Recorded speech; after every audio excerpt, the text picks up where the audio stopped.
Welcome back to Hashtag That. I'm Marcus Ferreira. And I'm Casey Nadelka. From Quinnipiac Student Artist League to the 502, we're back with the latest entertainment news updates. All that and more from Hamden to Hollywood, we are your source for Quinnipiac's entertainment news.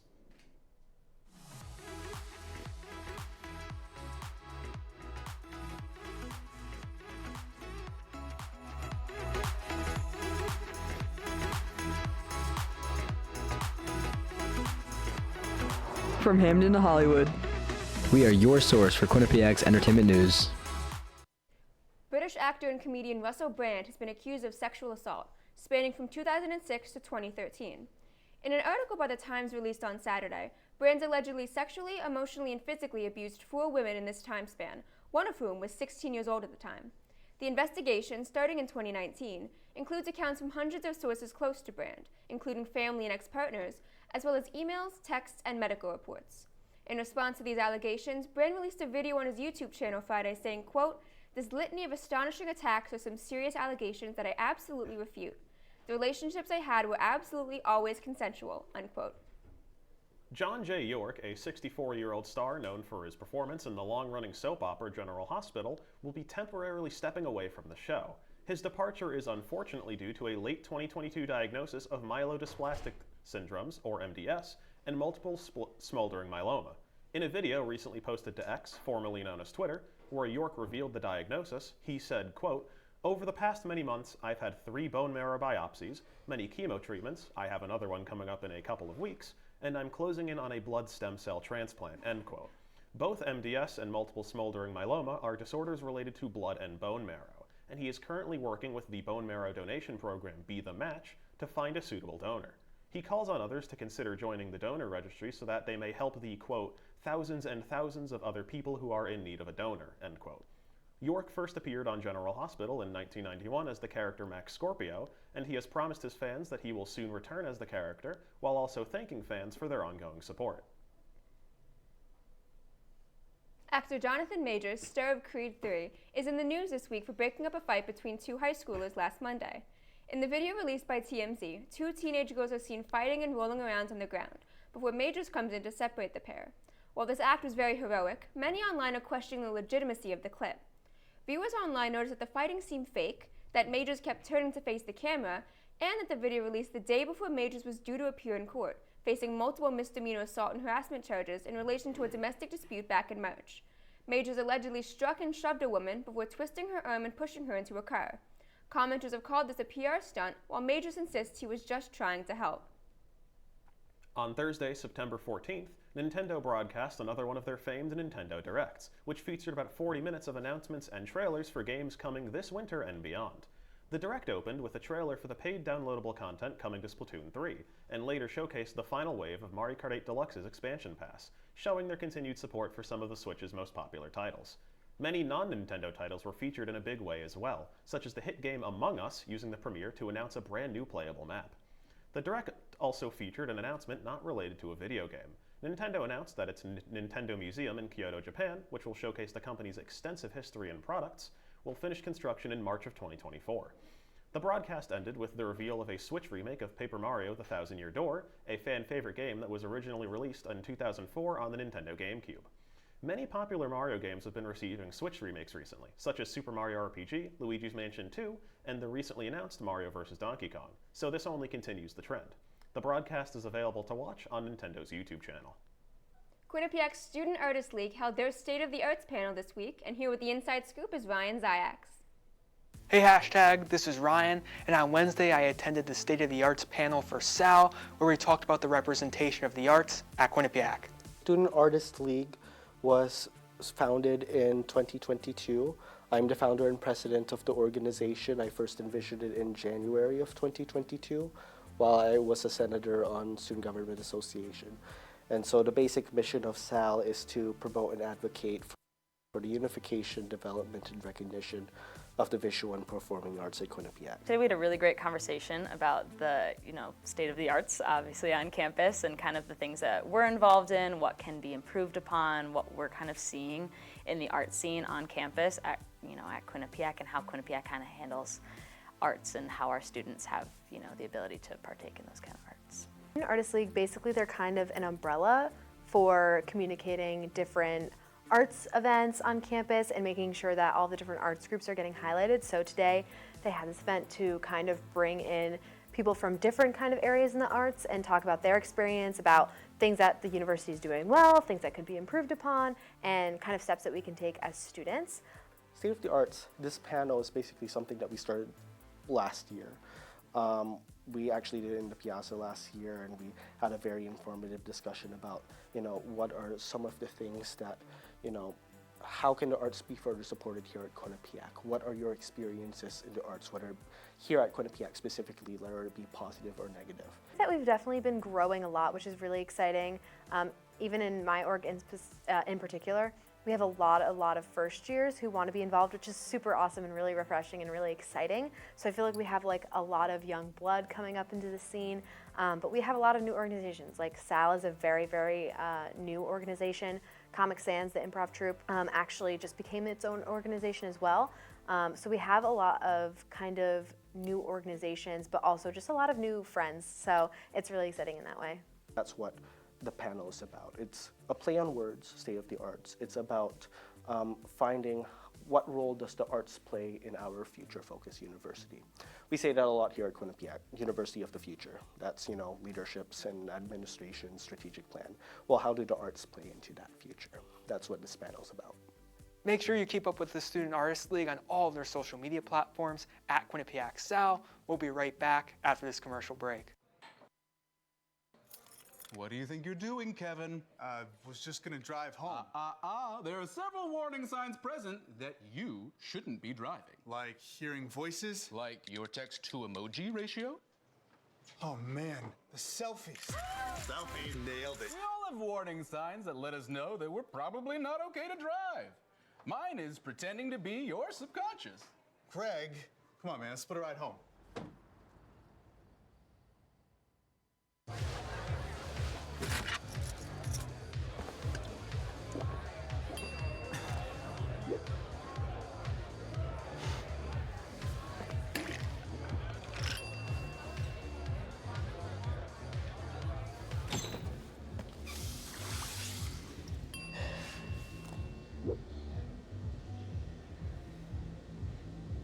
If you need to do something to feel okay to drive, you're not okay to drive. Don't drive buzzed. Multiple studies have shown that marijuana can slow both driver reaction and response time, which can be really dangerous. He's here. He's here. Wait. What? I can't drive. Why? My. Oh.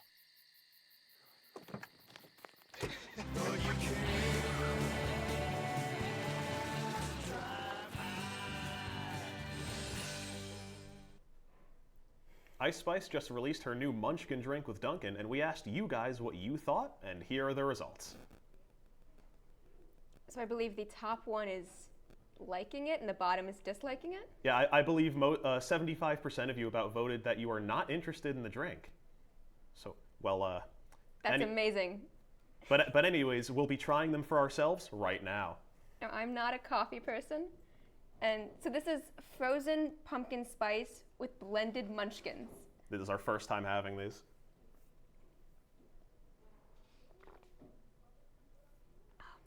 I don't like that I like it. Yeah, I'm not one for pumpkin flavored drinks, but this is honestly really good. This is good. Oh, I thought I was gonna dislike it. This is actually really good. I'd drink it again. I'm usually not one for caffeinated drinks, but this is pretty good. I'm gonna keep this on the desk with me the whole show and keep drinking it. Apparently this is $5. I'd say it's a good price. For the size? Yeah, and a pretty good size for that price too, honestly. Yeah. Have you ever had the pumpkin spice lattes from Starbucks? I can't say I have, but maybe I should because this is pretty good. So if they're anything similar to this, really good. Oh, do you have napkins? No? I don't believe so. Well. This is really good. Moving on, we are back with #WhatInTheWorld, and here to give us the rundown on all of the global entertainment news is Zoe Metzel. Thanks, guys. Starting off, designer pieces set to premiere at Beaumont's upcoming Paris Fashion Week have been stolen just days before the show.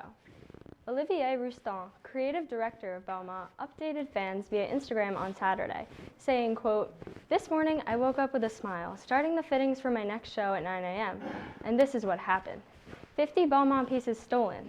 Our delivery was hijacked. The truck got stolen. Thank God the driver is safe," end quote. Roustan and his team indicated that the show, scheduled for September 27th, will continue according to plan. That, quote, "We are redoing everything, but this is so disrespectful. We will work more days and nights, so many workers, suppliers, my team and I. Please be safe. This is the world we are living in.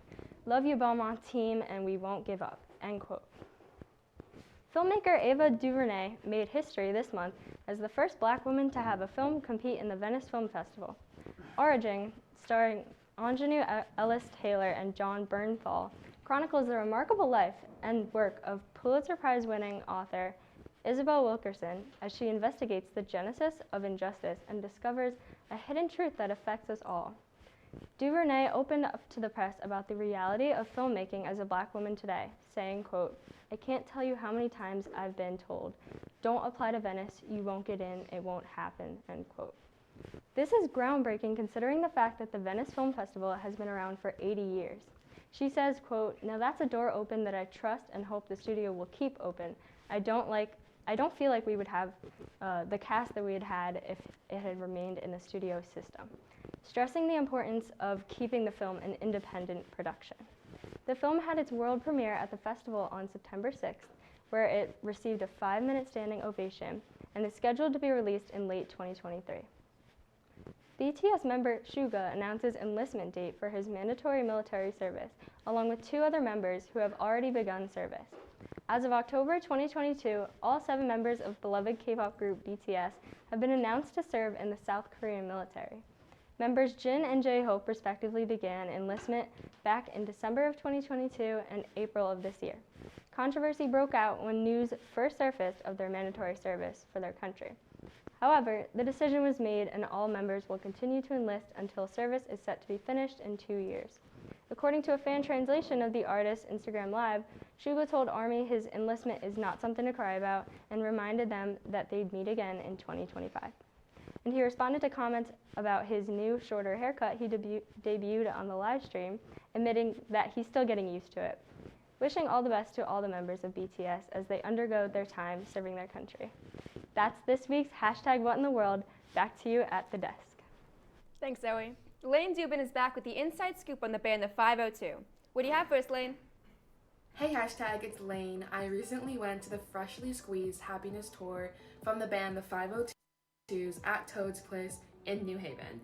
Now, you might know them from their most popular song, Just a Little While, that's gone viral on social media, but there's so much more to this band than just that song. Let's get into it. Lead singer and banjoist Ed Isola was encouraged by his guitar-playing cousin to get a banjo online. After going down a rabbit hole of watching YouTube tutorials and teaching himself his favorite folk songs, his career as a musician began. Isola and his cousins started playing open mics in Orlando, which soon changed to winning a Battle of the Bands competition where they got the opportunity to play at the same festival as Mumford & Sons, who were headlining back in 2015. Over the next 5 years, the 502s would go on to play even bigger festivals like Bonnaroo and Lollapalooza. Although Isola's cousins help out with songwriting for the band today, the band is now comprised of kindergarten friends Matt on keys, Joe on B-flat instruments, Sean on percussion, and Nick on bass, who joined after meeting in college. From there, the band quickly took off after social media success back in 2020 and have been growing their audience by having infectiously fun and optimistic songs and by having an extremely entertaining stage presence. This band brings the energy and joyfulness of being alive. In a world where pop culture and entertainment climates can be such negative spaces, this band is truly a breath of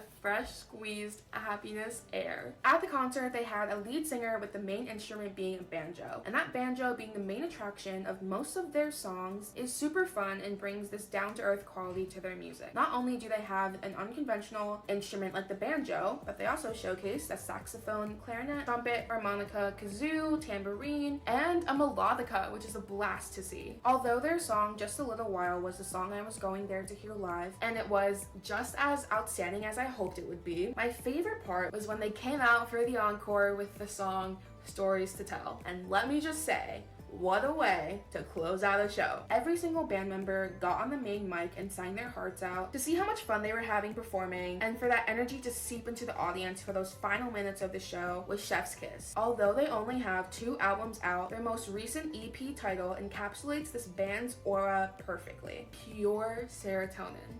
That's all from me, and we'll see you after this commercial break. I know what you're thinking.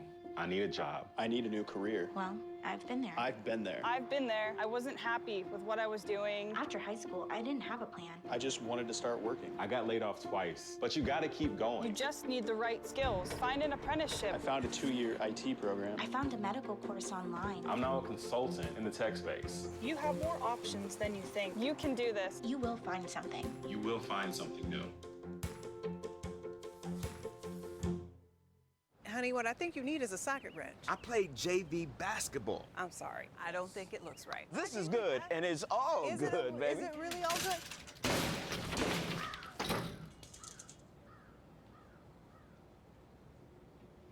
If you love me enough to routinely test your handyman skills, not to mention the strength of your marriage, then of course you'll visit nhtsa.gov/therightseat to make sure I'm in the right car seat. I'm gonna call my dad.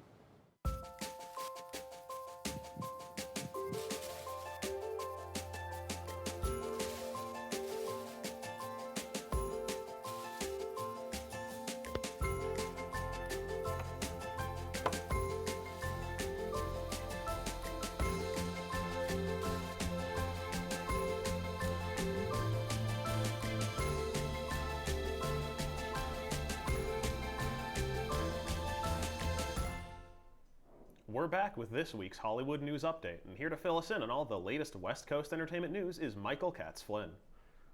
Thanks, guys. We are heading into the Golden State with our first story. Marvel Studios' visual effects workers have made the history by unanimously voting to unionize with the International Alliance of Theatrical Stage Employees, IATSE. This marks the first time a dedicated VFX unit has unionized with the IATSE. The vote conducted by the National Labor Relations Board saw all votes in favor of unionization. VFX organizer Mark Patch stated, quote, "Today, VFX workers in Marvel Studios spoke with a unanimous collective voice, demanding fair pay for the hours they work, healthcare, a safe and sustainable working environment, and respect for the work they do," end quote. This decision comes as VFX teams in the industry, particularly those working on blockbuster films, face scrutiny for their challenging workloads. While Marvel Studios is the first in-house VFX team to unionize with IATSE, Walt Disney Pictures VFX staff also initiated the unionization process recently.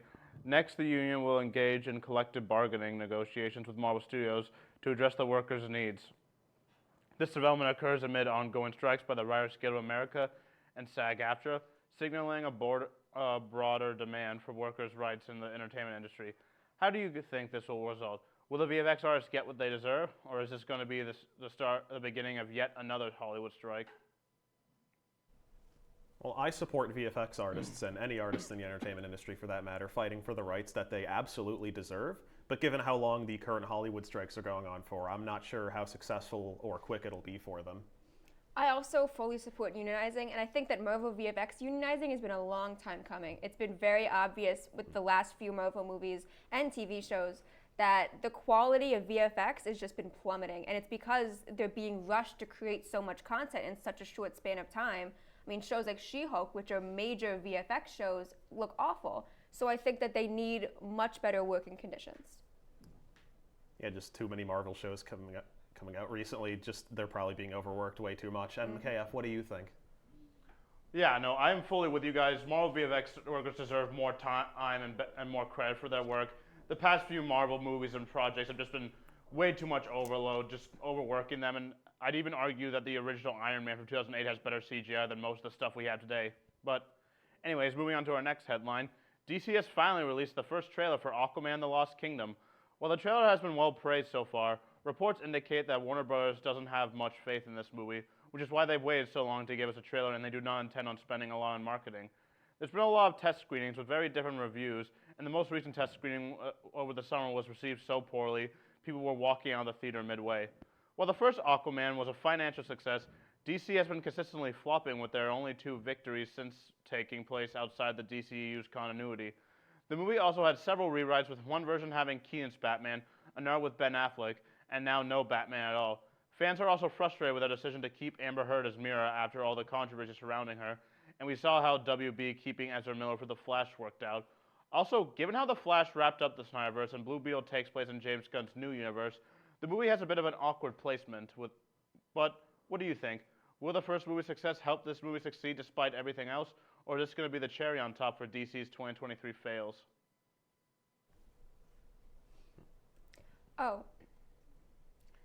Well, I mean, for movies overall this year, it's just been very shaky. We've had some massive successes and some major flops, specifically with a lot of Warner Brothers and DC movies.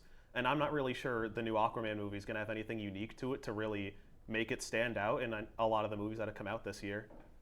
I agree. I think that the success of the first Aquaman is probably because it was made in a different time for DC, as well as the fact that it was the first movie of a semi-popular character, so audiences went in not knowing anything and they were hopeful.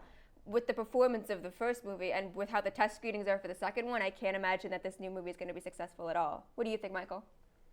Yeah, I'm with you guys. I really want this movie to succeed because I love the first Aquaman, and the trailer does look really good. But this is far from the first time a trailer looked really good and ended up being a mediocre movie.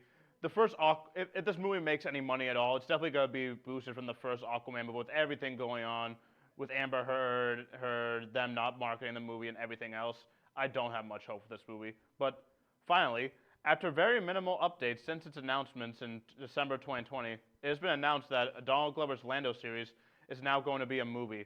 Donald's brother Stephen Glover, who's one of the writers, revealed on the Pablo Torre Finds Out podcast that while the project is on hold due to the strikes, the latest plans were to turn the series into a movie. He didn't elaborate on why the decision was made to make it a movie instead of a show, but the brothers are in full creative control of the project now. Donald Glover had previously starred as Lando in 2018 Solo, which got very mixed reviews and changed some of the franchise plans.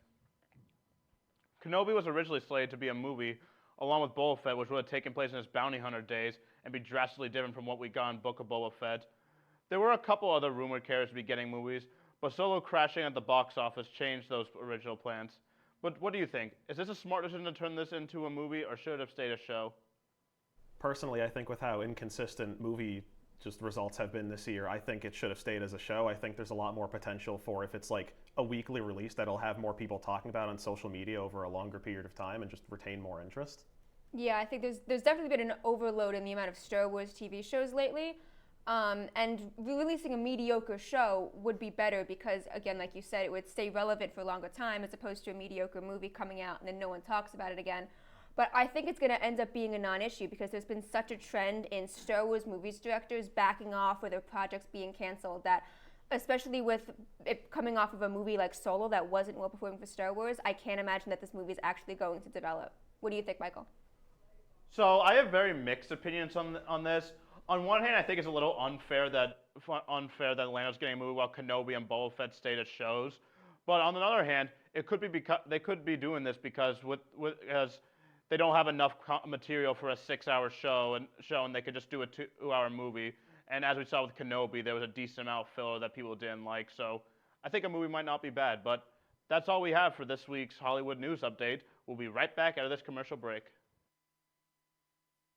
What's up, hashtag? It's Alex. Today I'm going to be doing a deep dive into the new game Lies of P that, as of this recording, will be coming out tomorrow on Tuesday, September 19th. Lies of P is a Souls-like game similar to Dark Souls and Bloodborne with a Victorian steampunk atmosphere. For those of the uninitiated, a Souls-like game is a subgenre of action role-playing and action-adventure games. They are known for their high level of difficulty and have a special emphasis on environment storytelling, usually in a dark fantasy setting.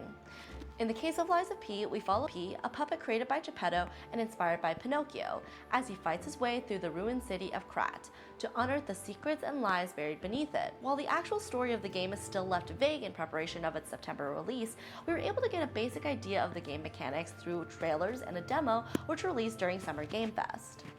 In this demo, we were able to get a glimpse of the city of Krat and the monsters that lied within. The demo features a combat-heavy focus with an emphasis on basic actions such as slashing, dodging, and parrying. However, to add a sense of customization, there's a whole treasure trove of weapons that you can mix and match, as well as upgrades to the puppet himself, P, through the P organ interface. But perhaps the most unique aspect of the Liza P is the decision-making system. There are times during the story that you will be presented with choices to either provide sorrow through honesty or despair through lying. These choices will inevitably affect how you shape your story. Through the release of the demo, we were able to get a glimpse into the many fantastical elements that went into making the game. However, that wasn't the only thing that came out of this demo. Through the demo's release, many people critiqued the game on its combat mechanics, which is the largest aspect of the gameplay and critical in the success of the game. Some critics say that, ironically, the combat feels too robotic, and that rather than putting an emphasis on positioning when attacking opponents, it puts an emphasis on timing. But even with that timing aspect, there were further issues, with reports coming out that there were problems with the dodging system where the timing was inaccurate. Additionally, the demo of the game had a controversial message about the police force hidden in the game. A strung-up puppet had the slogan APAB, which is very similar to an anti-police reference called ACAB. This is a lot of hits to take after releasing the demo, but there are good and bad parts of this issue. It's a demo, it's not the final game. Since releasing the demo, the developers have replied to fans claiming that they will be fixing the awkward dodging and that they will be cutting unnecessary risky content. With the developers willing to make all these changes, including changes that are so close to the official release date, it shows to fans that they are willing to listen to valid critiques of the game. However, whether or not these fixes will end up pleasing fans or not is soon to be seen. The game is set to release on PlayStation, Xbox, and PC, and is under the Xbox Game Pass. But that's all from me. See you next time. I'm Alex. Back to you guys at the desk.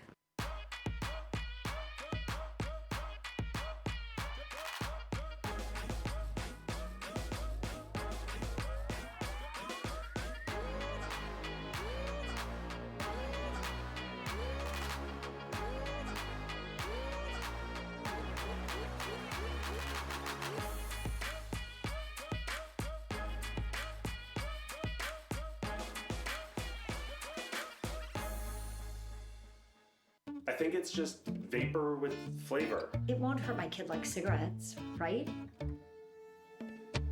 Vaping is safer than smoking, isn't it? There's really not even that much nicotine in them, right? My kid? My kid knows it's dangerous. Get your head out of the cloud. Today, nearly 8,000 kids will start vaping, maybe even yours. Learn about the dangers at talkaboutvaping.org. Maybe you can make retirement happen. After all, you made home ownership happen. Homeschooling yourself on loans, beefing up your credit score. So I'm pre-approved. You were like, yes! Sorry. Color coding listings, ticking boxes, and flushing every toilet in a 20-mile radius. Home sweet home. You aced House Hunter. Now get the tips you need to get on track at aceyourretirement.org. This week, we're playing Making It or Faking It, where we'll be guessing what movies are being made or which are made up. So let's see the first one.